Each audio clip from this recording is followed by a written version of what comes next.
All right. Well, welcome everyone.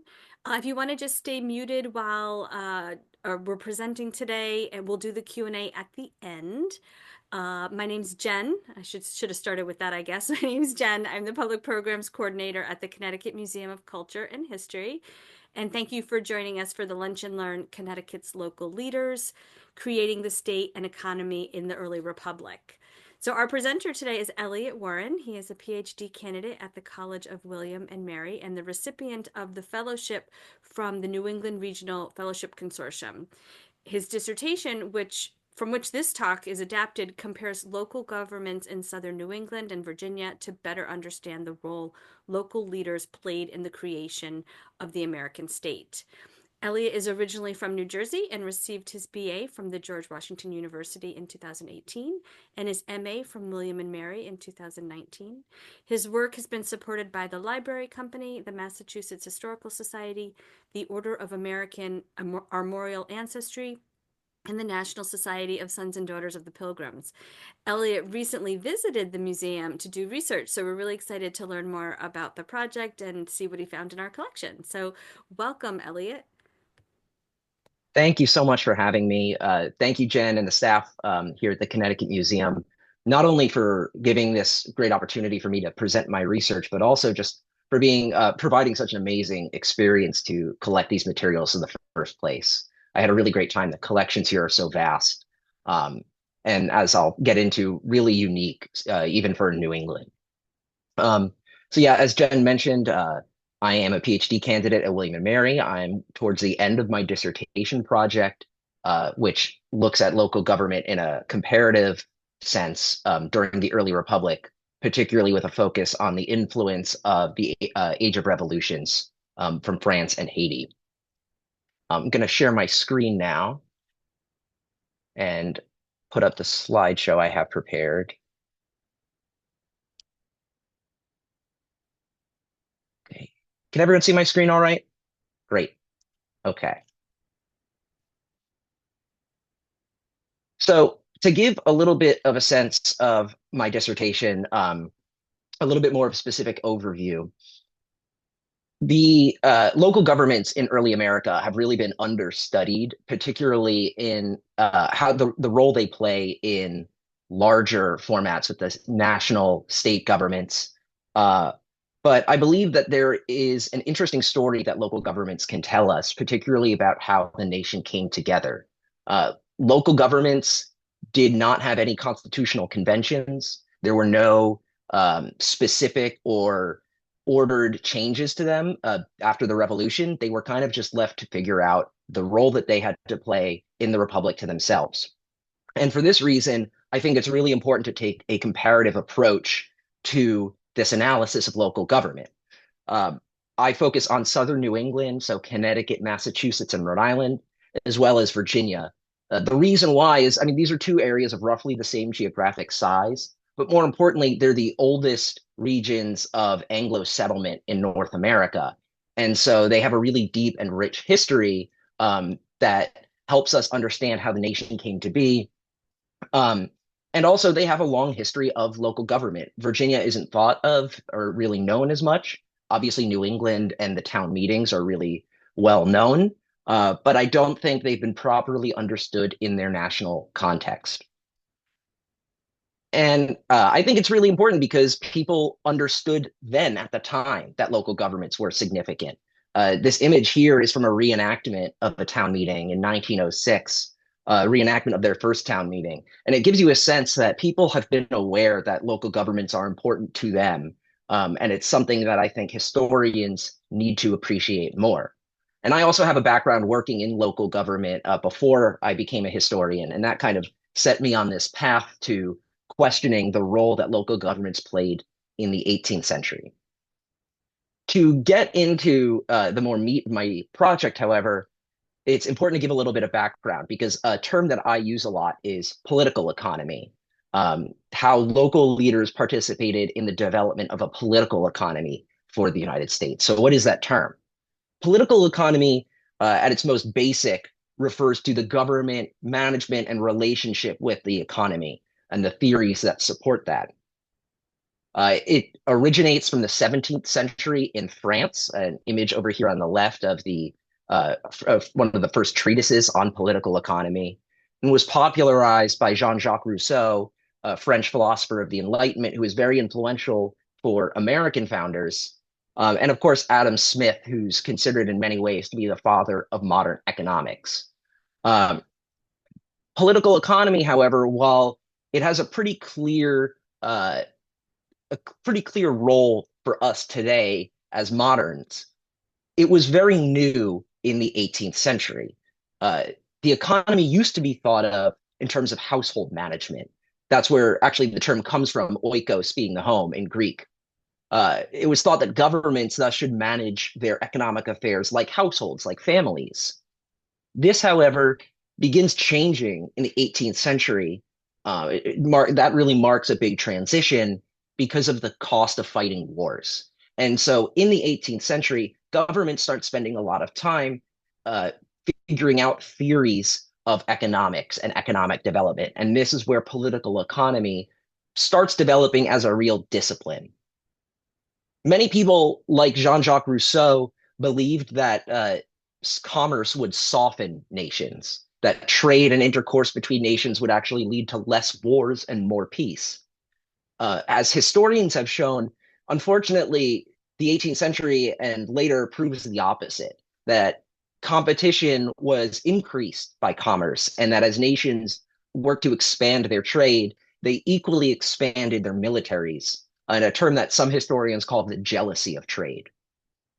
And so, in many ways, it's the need to expand and protect commerce that leads to economic expansion, and thus the need to develop theories behind that. This also leads to the birth of modern finance capitalism as we understand it. Financial instruments as simple as paper money, but also more complicated credit instruments, securities, public exchanges. These really emerge in the 18th century as a new way of generating wealth for the state so that they can fight their wars. In this time, economics really emerges as a discipline on its own, separated from other concerns of the state. The state generally used to leave economic uh, concerns to the merchants to um, provide advice on. They were seen as, well, they're the experts on trade policy. They're so wealthy from trade, then they should inform nations. But of course, Adam Smith points out that, well, merchants are really in it to line their own pockets. They are interested in profit. And so nations need to pay a lot of attention to how they manage their economics. And this was really influential for the American founders. One other note is to point out how really global this is. Um, American economics develops in large part from the French example in the 18th century. And so here I have two examples of leading what were called the physiocrats, a group of French economic philosophers who really developed the analysis of economics and are the true fathers of political economy. Interestingly, they did this trying to shore up French economic power so that the monarchy would have wealth to rely on without depending on merchants. But this actually became really inspirational for American economists like Alexander Hamilton because the physiocrats focused so much on wealth coming from land. And of course, the United States from the beginning had a lot of land, and that is where many people saw the wealth as originating from.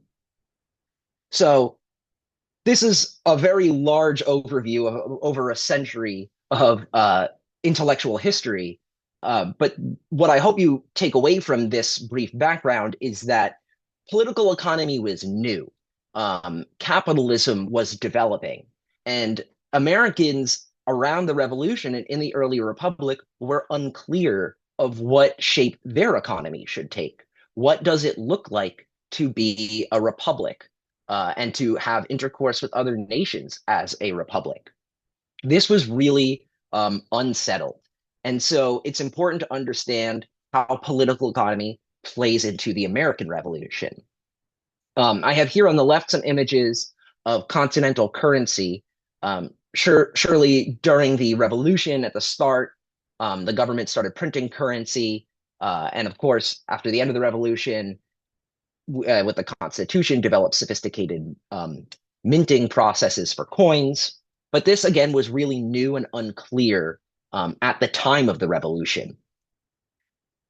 Declaring independence didn't only mean creating a new nation, it meant creating a new economy.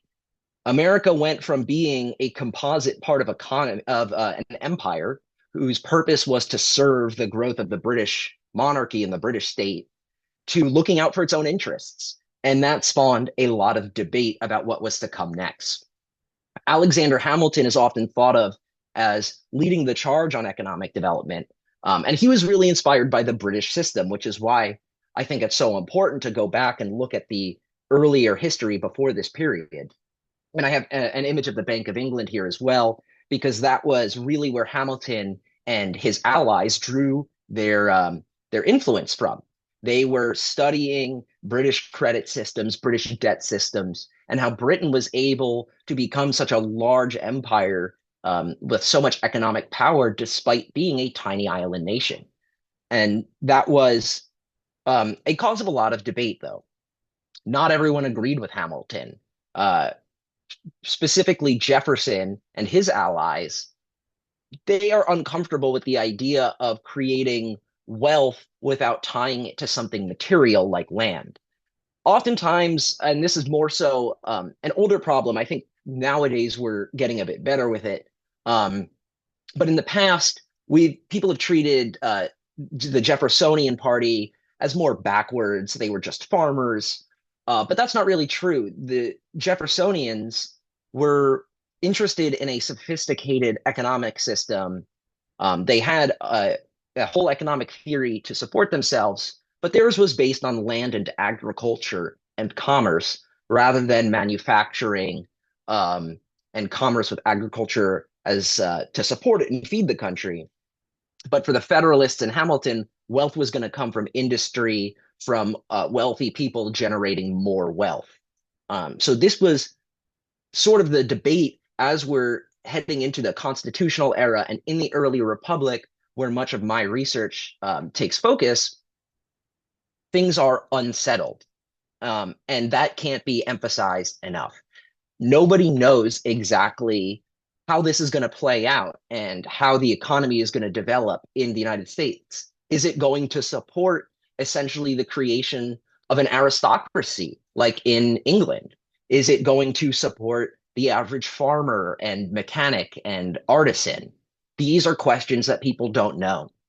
And this is why I think it's so essential that we turn to local government, because we can study the debates between Hamilton and Jefferson and elites in Philadelphia and New York, and we can get a lot of really important information from that.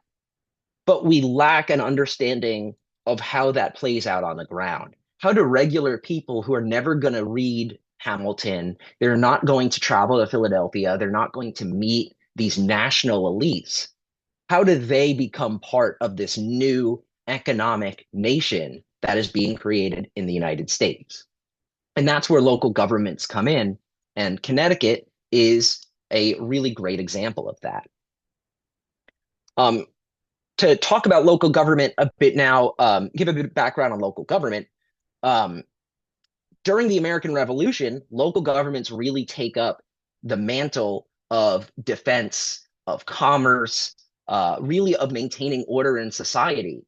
Uh, it starts right from the beginning. I have here a quote from a committee meeting in Fairfield, Connecticut, from 1775. So this is almost a full is 11 months before the Declaration of Independence, and they are declaring to different parts of the town that they unanimously agree and associate with each other to exert themselves in every manly, prudent, and effectual measure in concert with our brethren throughout this continent, in opposition to every lawless attempt that may be made by our unnatural enemies, the British, to deprive us of our liberties, choosing rather to die free men than live in a state of servile subjection. So this is a local government in Connecticut that is really taking strong language against Great Britain before there are really, I mean, we have the Continental Congress, but this is before we have a sophisticated uh,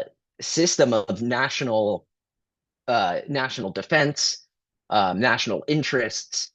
The American Revolution is being experienced by people in their towns. Most people throughout the entire period of the war are not going to leave their town. And so they are relying on their leaders in the absence of a higher authority that they can rely on to protect them.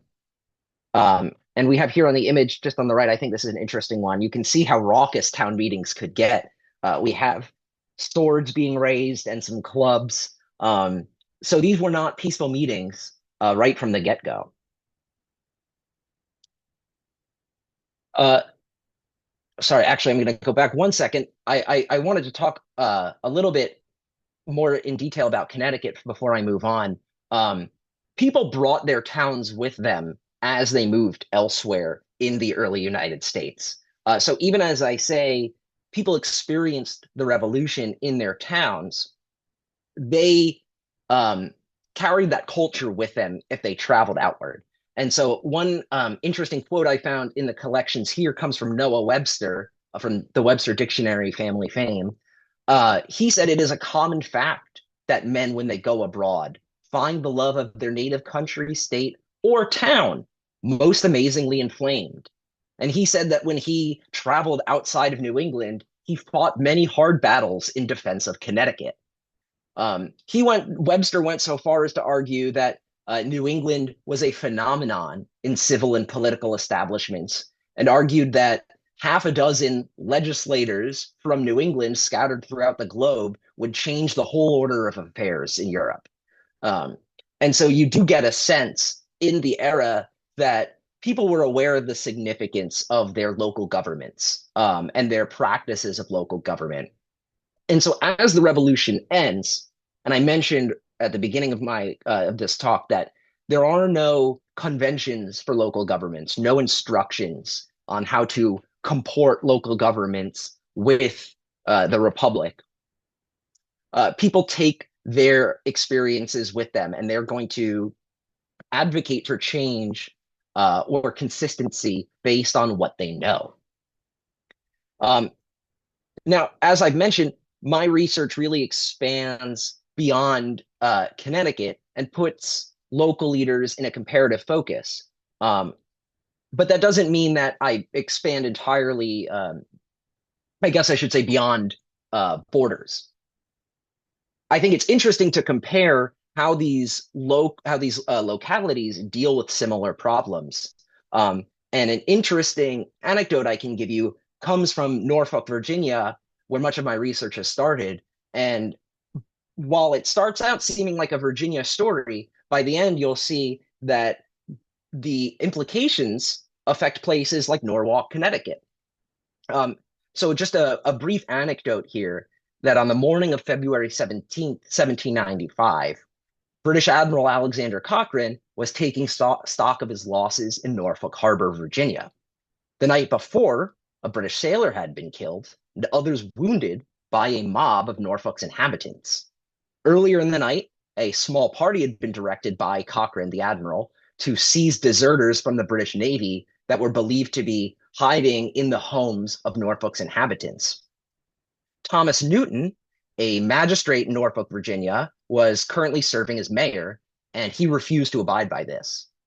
What exactly caused the tensions to boil over into mob violence is disputed, but what definitely happened is the party of British sailors was chased ashore by a mob armed with clubs and oars. As they rowed back to their ship in the harbor, the mob started throwing stones. And according to the British admiral, the mob was headed by the acting chief magistrate of Norfolk, the mayor, Thomas Newton. British officials were shocked to find that, quote, Newton was heard to direct the mob to murder all the people in the boat, and it is said assisted in throwing stones at the party. Newton, the mayor, did not dispute this.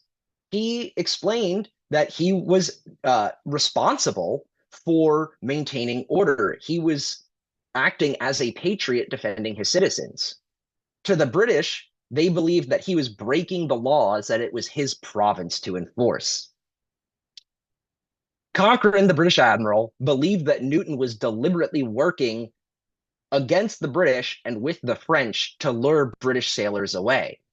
This is the middle of the 1790s when France and Britain are at war, and both of their navies are docked in American harbors at the same time.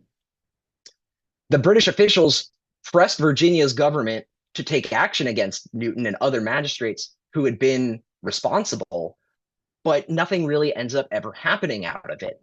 Uh, Newton claims that he is not really responsible for helping the British get their deserters back. The British are claiming that this is something he's supposed to do under international law. And they argue that he's actually playing favorites with the French, that he is clearly so in support of the French Revolution that he is violating American laws. Eventually, Alexander Hamilton actually initiates an investigation of this local leader because he gets involved in opposition politics against Washington's administration.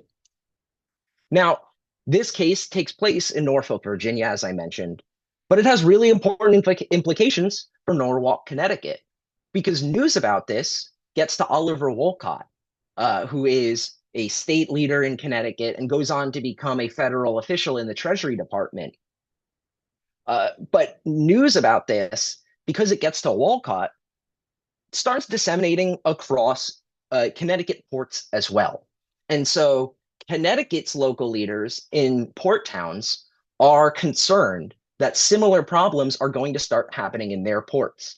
Uh, Virginia had a lot larger population of French sailors and French ships coming in because of its distance to the Caribbean.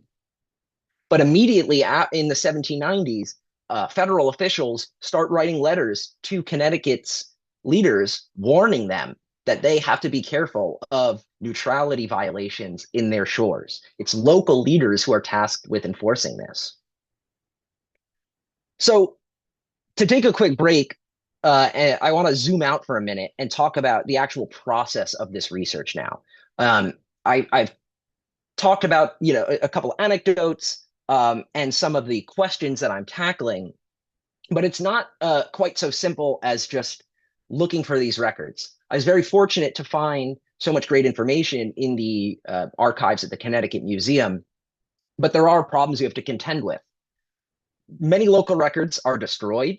Fortunately, Connecticut, as opposed to other repositories like the Massachusetts Historical Society and the Rhode Island Historical Society, have a large collection of local records that in many cases are destroyed elsewhere or don't leave the local government offices where they were created. And that makes it difficult for historians to travel across many towns gathering this information. That's categorized under what I'd call the spread. There's also the matter of tracing the networks of individuals. Their letters are going to be all across archives. I was just back from a trip in Philadelphia where I found many more letters from Connecticut local leaders, mayors, aldermen, selectmen writing to Philadelphia. And so you have to trace these networks of correspondence to find how far their influence really goes. And then, of course, you have to translate the past, which it can be a matter of transcribing. As you can see here, the handwriting is not always easy to read, but also translating, right? Getting the joke. Sometimes there's satire that is easy to miss, and understanding specific references that would be clear to people in the time, but as a historian 200 years later, it takes a lot more time to parse out. And then there's, of course, unrepresented individuals, archival silences. Women, people of color are often not going to show up in the local records or in the personal papers of local leaders. So instead, we have to try and find them in the archive in different ways. One example is that a lot of women actually host town meetings in some smaller towns in Connecticut where there are no meeting houses yet. Women host the town meetings in the taverns and are recorded as entertaining them. And so it's important as historians to keep in mind what would that have been like for people that could not participate in local government, but were so close to it. So these are some of the concerns that you have to tackle when doing this kind of research. It involves a little bit of detective work and parsing through lots of different materials. So now, how am I using these local leaders in particular? I've thrown a lot of different information out from backgrounds to some stories, but now I'll talk a bit more in particular about my project and give some clearer examples of where Connecticut fits in. I'm looking at how local leaders fit in three themes: representation, money, and security. I think these three themes are how local leaders take concerns out of their community and start attaching them to state and federal projects. These are three areas where local leaders are really intimately connected with their inhabitants. Three areas that they play a big role. Representation, of course, is really important because, unlike in Congress, these leaders are from the towns that they're representing directly, right? Local selectmen, aldermen, mayors. The representation is much more intimate. They're obviously collecting local taxes. Local taxes were much more significant for individuals in the early republic than state or federal. And then, of course, security, local militias defending the ports. This is the absence of state and federal defense systems. And so it really is incumbent on towns to provide security. What I'm noticing in my research is that in the 1790s, as the French Revolution and the Haitian Revolution causes a lot of anxiety among local leaders, these are three themes that the actions local leaders take coalesce around in a way that takes their interest outside of the community. So local leaders are no longer just concerned with their towns, and they have to be concerned with the state and with the national government. And it's really expanding the cause and the interest in union. So to talk about some examples, representation um, uh, it applies to within local governments, but also how local localities are represented in the broader state. One case I found in the archives here involves local officials in Middletown, Connecticut, who actually had a meeting to try and stop the movement of a federal court. The federal court was being moved to Hartford and New Haven because they would believe that was more representative of the state. But local leaders gathered in Middletown and drafted a petition saying that might be representative of geography, but the bulk of the business happens in the coastal towns. And so the federal court should stay on the coast. This is an example of we see debates about what looks representative of political economy, right? Because this is the government managing um, economic affairs. The federal courts are dealing with uh, forfeitures, causes of admiralty, libels for wages. Many different economic concerns are being dealt with in these courts. And so there's a question about, well, what is representative? Is it geography or is it where the business is? For local leaders in Middletown, it's where the business is. Federal and state officials disagreed. And regardless of the meeting in Middletown, they don't get what they want. So local leaders don't always have the power to affect the change that they want, but they almost always are going to voice their concerns if they feel like their power is being abrogated. Local records and personal papers are full of conflicts between state and the local officials that reflect these tensions that are inherent in building a new political economy. Um, the conflict over representation often rested on economic differences. And in the 1780s, local governments are going to be petitioning the state to protect their interests or resolve unclear differences. Um, as the French Revolution develops, however, news spreads to the US and it inflames party conflict. And so representation moves beyond concerns about sort of, I mean, it doesn't fully solve them, right? But we expand beyond concerns about just representing the local community and making it fit with the revolution. The promises and the perils of maintaining a local government on the Atlantic coast really spawn a lot more controversy and a lot of effort spent into figuring out the role that local governments are going to play. And this really leads into the development of the modern state in the sense that we have a centralized fiscal military apparatus to protect commerce through defense. Um, the, the French Revolution, as it spreads information to the United States, party conflict builds to a place that honestly might even be higher than where it is today. There's descriptions of a guillotine being erected in Philadelphia, people threatening to drag Washington out, thousands of people, according to John Adams, who is a biased observer, um, fighting the federal government.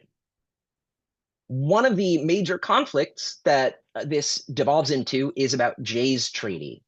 John Jay was an American diplomat sent to Britain in the 1790s to work out a commercial treaty, the first real commercial treaty after independence with Britain.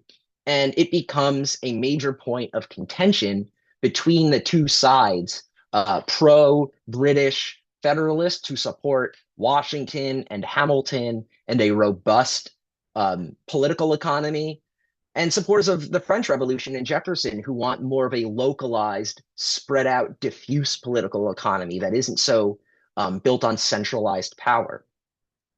Well, local governments take a very vested interest in these national affairs like the Jay Treaty.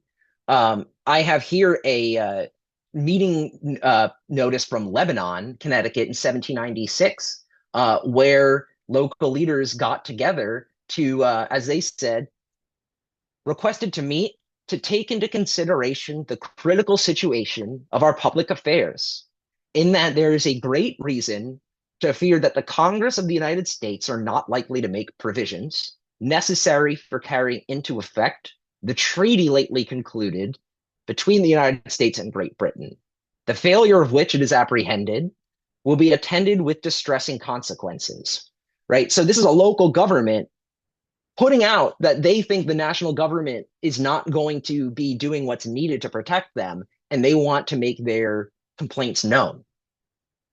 If it wasn't clear that this directly relates to political economy, the specific concerns that they list should make that clear. They're worried about the loss of public credit. They're worried about the reduction of prices of lands and every article in the market. They're worried about the ruin of trade, and they're worried about the destruction of the prosperity of mechanics and farmers. So these are economic concerns that are coming from a national debate that local leaders are taking a vested interest in. So this is telling us that local leaders have important information for historians about the development of the American state. Finally, I focus on money, and taxes are a big part of it. One of my favorite sources for my trip here was the Connecticut Comptroller Record Book. And as I like to say, this book contains the entire political economy of the state of Connecticut in a 10-year period. Because as you can see on the right here, this is sort of what the accounts look like and how state officials are tracking their expenses, their taxes, things like that. But they're also writing letters explaining the problems that they're facing with tax collection and money. And this almost always boils down to local problems. Towns having issues with tax collection as part of this new economic arrangement. Right, as I've said many times now, the political economy in the early republic is very new, and towns have a hard time adapting to it because they're not used to a system where their resources are now flowing into state and federal projects. However, there are local officials, and this is why local governments are so important. So there are local officials who begin attaching themselves to the state and federal causes. Oliver Wolcott, though he is a state leader and eventually a federal treasury appointee, has a close relationship with Chauncey Goodrich. Chauncey Goodrich will eventually go on to become a state representative and a congressman, but he starts out as an alderman in Hartford. And he spends a lot of time writing to Oliver Wolcott about his view of political economy. And he, in particularly, he believes that the political economy of the United States should be used to create union. He says that the popularity of the federal government, its only stable support, will be a well-regulated treasury. Um, he says that if Congress doesn't establish sufficient funds, the whole must fail, meaning the entire nation will fall apart without any conversation. Excuse me. He says it is certainly defective, their economic plan, that it doesn't embrace direct taxes, but he believes that there needs to be a national system regardless. Um, in fact, he says that it is the means to obtain real power, a system of finance sure, extensive, and permanent. So the goal is to create a national economic system for Chauncey Goodrich. And that's significant because at the time he's writing these letters to Oliver Wolcott, he's a local leader, but he is recognizing the importance of union. And beyond that, that union can't happen without a national economic system. Uh, I have here to juxtapose that an image of the town of Killingworth's financial records. And you can see just how rudimentary this feels. It's just lists of people's names, what they're spending money on, and how much, right? This is a really antiquated system. And so people like Chauncey Goodrich, who are intimately involved in local finances, see the difficulty that they have at the local level and thus are able to expand it to broader state and national concerns and see the connection between them, right? That there is an intimate link between the economics of local government and state and national government as well.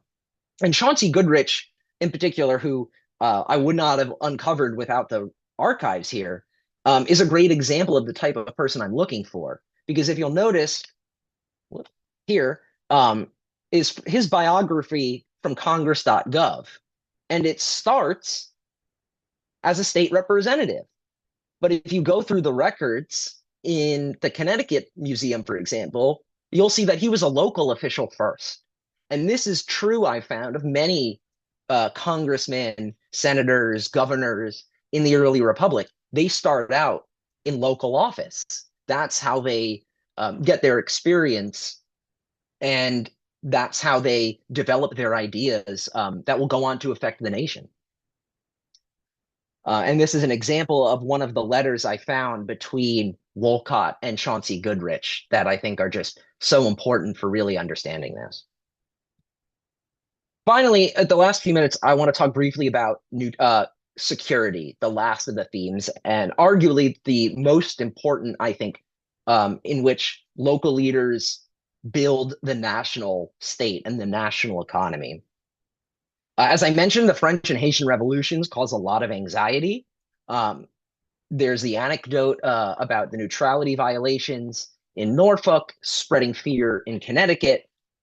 But there are legitimate neutrality violations that do happen.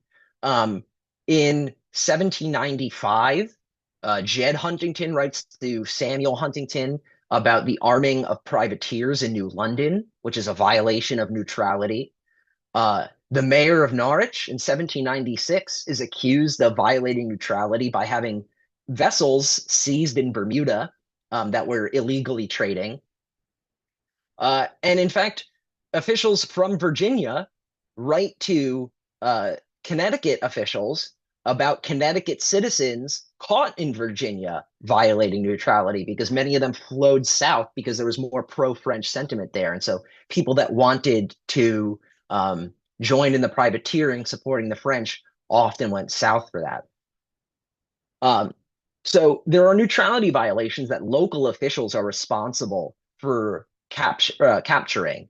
There is no sophisticated federal apparatus to defend the nation. It's local leaders that are called on and expected to do this. Uh, but they also have to defend themselves. And this is where local leaders are really instrumental in building a national political economy, is they recognize they do not have the money to um, build the defenses they need. Places like Fort Trumbull that you have today. Uh, some historians call the Connecticut coast a maritime frontier. And in fact, one Connecticut official had complained that Connecticut's ports were so diverse that um, privateers could essentially jump from town to town without getting caught, because by the time you figured out that they were breaking the law, they were on to the next port already. Well, that's why you get the promotion of serious defenses like Fort Trumbull to protect against violations of neutrality, to protect against foreign invasion. Local officials want their ports defended. Places like New London have a lot of commerce, and if they don't have a lot of defense, that commerce is in jeopardy. Local leaders don't have the money to do this themselves, and so they turn to the state and the federal government. They give that power to them, and that sort of, to me, is a very early example of our military industrial system, in which it's recognized that you need this strong defense to protect commerce. And this goes back to what I started at the beginning of this conversation, that the 18th century is so novel, such a new time for economic development. And it's local governments that are part of it. We can't just focus on Alexander Hamilton and national leaders. It's local officials that have a really, really massive role to play, whether it's defense, representation, taxes.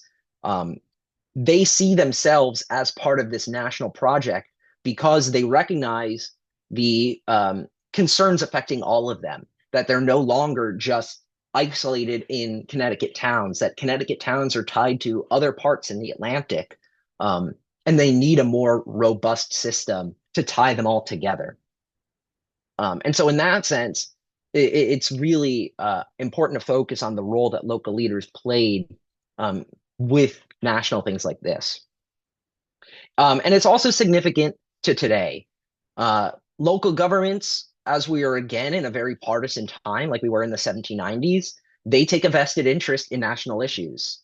You can see there are plenty of local articles about towns and local Memphis here, San Francisco, Pueblo, towns across the country are taking a stand on national issues today. And then, of course, there's also still the management of local affairs. As my own home in Richmond, Virginia shows, local governments are not always able to manage basic resources. We had a water crisis here last month, and whether it's the national debates or just the maintenance of localities, local governments are important today, and they've always been important. And so if we don't understand that history, we don't fully understand our political establishment today. So that's what I've been doing. That's what I've got my research done here. Thank you so much for having me. I'm happy to take any questions, and my email's there for contact information if anybody wants to get in touch with me later on. Thank you. Thank you so much, Elliot. It was really such a intertwined story. Really very fascinating. Thank you. If anyone has any questions, feel free to put them in the chat. If you'd prefer to just unmute, you can go ahead and do that as well. I had a question about, you talked about how local governments really recognized how important they were. Did it work vice versa? These new federal government that's trying to find its bearings, did they look to local leaders for, good models of how things work, things like that? Yeah, so there's a few cases I've seen that. One, in Virginia, I've seen examples where they talk about local symbolism. The state is built on like local governments basically, and so they use like local symbols like the mace in state imagery. But also, yes, in Philadelphia, the records show that federal officials in the Treasury Department there are concerned that even the smallest, uh, I guess you'd say, violations of their commerce can have massive implications. So even, a small shipping problem in Norwich or Norwalk could have major implications for the nation's commerce. Mhm. So absolutely in that sense as well. And then finally, they tap local leaders for information. When Hamilton is trying to build his economic plan, he's actually writing to local leaders saying, "Hey, what's this? What's the deal in your county? What's the taxes like? How much are you producing? Do you have manufactories?" So they don't necessarily look for a model as much as they recognize that they're the real loci of power. Right. Hmm. We have a question from Elizabeth. She's asking, did you explore the influence in New England of the Puritan Congregational Church organization as a through line for local government? Was that different in Virginia? I was thinking the same thing. Yes, that is a great question. So I'm not a religious historian, full disclosure.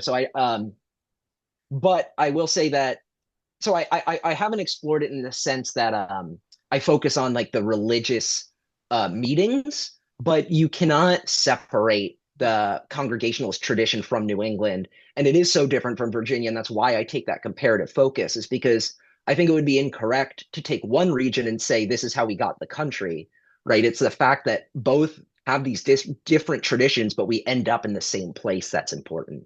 And so I think that's a great point. I do need to dig more deeply into the Congregationalist tradition specifically, but it is absolutely a through line. Great. Anybody else have any questions? Again, feel free to unmute yourself. Go ahead, Denver. Yeah, no, thanks so much. I'm too lazy to type this in the chat, but Elliot, thanks for the presentation. Really, really interesting, really important work. And it made me think of your undergraduate days at GW when you were working on all the local declarations of independence and other local documents. So maybe that's in some way where this idea was born. So my question has to do with the self-perception, maybe the self-identity of some of these local leaders, particularly in sort of a partisan sense. Even to this day, although this is changing like so much in our world right now, partisanship sometimes evens out more at the local level or even at the state level that a lot of races don't even have a partisan, you can't vote for a Democrat or Republican. And so I wonder in this sort of era of the sort of the first party system, how much you're seeing an emphasis on the local in that regard. And I guess the other sort of question to pair with that is that in this period that you're looking at, state identity is so important and is often seen in relation to the national and sometimes in an antagonistic kind of way. And I wonder if that happens with localities too, but with the state governments, if you're seeing, a lot of competition or whether, there's more of a sort of unified, state front. Yeah, both really, really important questions. First, yeah, the partisanship is intense at the local level. Um, like in terms of labels, in Connecticut, there's obviously a lot of concern about whether or not people are going to be supporting Washington. Um, so they are concerned about it's not necessarily about local specific positions, I should say. So like, is our mayor a federalist? But more of the general body of the government, right? Are the types of people getting into those positions the right people? Um, but there are cases, I had one case in Virginia where a local leader, they're writing about the mayor, and he says, well, he is a federalist, but he's not too bad. Like he's pretty moderate, so he's fine. So there are concerns about it. It is muted, I would say, because it's so much more intimate, the local governments. And also there's less partisanship within towns at this time, I think. At least that I've seen. Uh, but it is there. And as for the conflict, the conflict between state and local governments is almost like a microcosm of what happens between the state and the federal government, particularly when it comes to taxes, because in the colonial era, colonial governments were very comfortable saying, well, you can't collect your taxes. They have deference, right?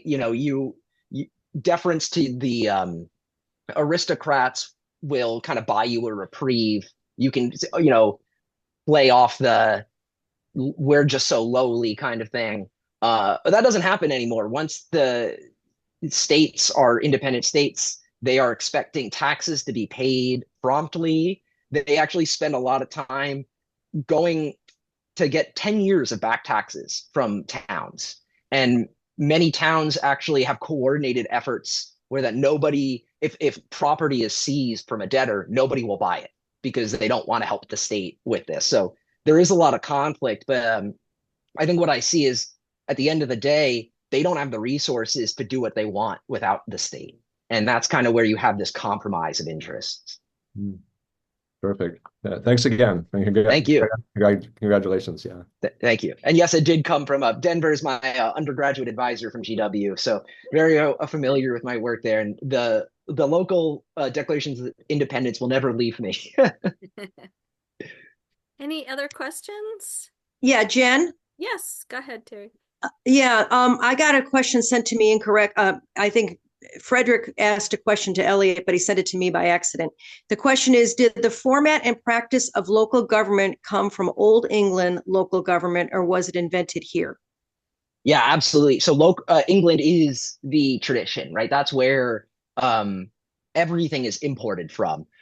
Most interestingly, actually, with when it comes to political economy, what they're spending money on, most local governments operate under the Elizabethan era poor laws, where they are responsible to cover the food, healthcare, housing of any poor person who is confirmed to be from that town. Which sounds nice, but if you're even debatably not from the town, the local magistrates ship you off and dump you on the doorstep of the town where they think you're from. Um, so there are, right, in that sense, there's like certain obligations and responsibilities that come directly from England. The issue that I mentioned is when the Republic starts getting created, nobody really tells them, how are you going to be part of the Republic, right? We have a lot of debates about what does the federal government look like? What do state governments look like? Where you're not a colony anymore, you're a state, but towns don't get that. And so I think there's a lot of carryover from England. Yeah, absolutely. I had a quick question about the process of doing your project.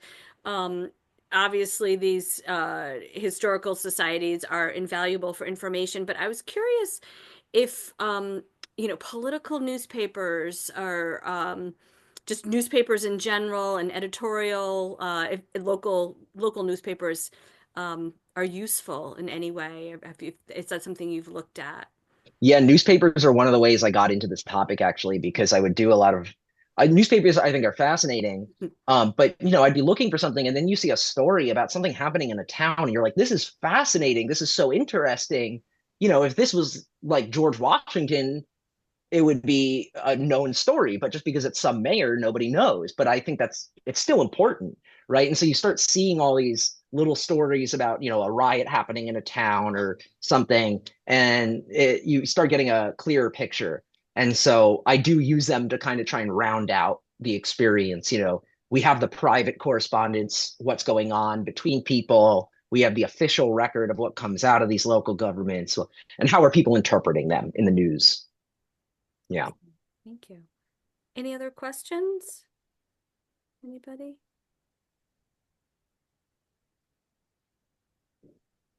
Well, thank you so much, Elliot. This is Thank fascinating. I you. can't wait to have you back when you've wrapped up the project. Thank you. It Yes. should be great. It's so poignant right now.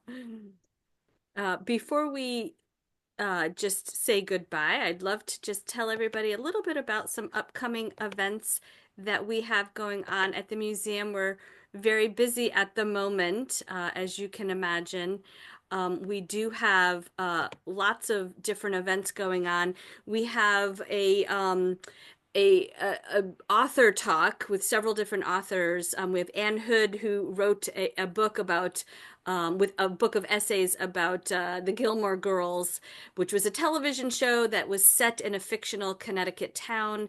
It has ties to a lot of coffee drinking in the show, and of course, we have our current exhibit, Coffee: A Connecticut Story, so it ties in nicely. So that's a fun event with a lot of Gilmore Girls inspired activities.